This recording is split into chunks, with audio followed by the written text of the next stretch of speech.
Indian ഉൽപ്പന്നങ്ങൾക്ക് അധിക തീരുവ ചുമത്തിയ അമേരിക്കൻ തീരുമാനത്തിന് പിന്നാലെയാണ് ഇന്ത്യയിലെ കർഷകരുടെ താൽപ്പര്യങ്ങൾക്കാണ് താൻ മുൻഗണന നൽകുന്നതെന്ന് പ്രധാനമന്ത്രി നരേന്ദ്രമോദി വ്യക്തമാക്കിയത്. കർഷകരുടെ താൽപ്പര്യങ്ങൾ സംരക്ഷിക്കുന്നതിൽ ഒരു വിട്ടുവീഴ്ചയ്ക്കും തയ്യാറില്ല. ഇത്തരമൊരു നിലപാട് സ്വീകരിക്കുന്നതുകൊണ്ട് വ്യക്തിപരമായ വില നൽകേണ്ടി വരുമെന്നറിയാം. എന്നാൽ അതിന് താൻ തയ്യാറാണ് എന്നും പ്രധാനമന്ത്രി നരേന്ദ്രമോദി പറഞ്ഞു. भारत अपने किसानों के, पशुपालकों के और मछुआरे भाई बहनों के हितों के साथ कभी भी समझौता नहीं करेगा.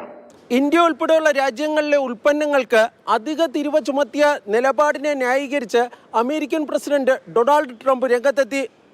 തൻ്റെ ഈ തീരുമാനം കാരണം അമേരിക്കയിലേക്ക് ദശലക്ഷക്കണക്കിന് ഡോളർ ഒഴുകിയെത്തുമെന്നാണ് ഡൊണാൾഡ് ട്രംപ് പറഞ്ഞത്.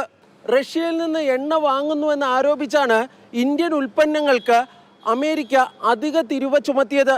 ഇതിനിടയിലാണ് മോസ്കോയിലുള്ള ദേശീയ സുരക്ഷാ ഉപദേഷ്ടാവ് Ajit Doval Russian president Vladimir പുടിനുമായി കൂടിക്കാഴ്ച നടത്തിയത്.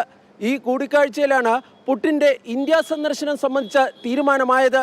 ഇന്ത്യ സന്ദർശിക്കാനുള്ള റഷ്യൻ പ്രസിഡന്റ് വ്ളാഡിമിർ പുടിൻ്റെ തീരുമാനം അമേരിക്കൻ പ്രസിഡന്റ് ഡൊണാൾഡ് ട്രംപിനെ വീണ്ടും പ്രകോപിപ്പിച്ചേക്കുമെന്നാണ് വിലയിരുത്തപ്പെടുന്നത്.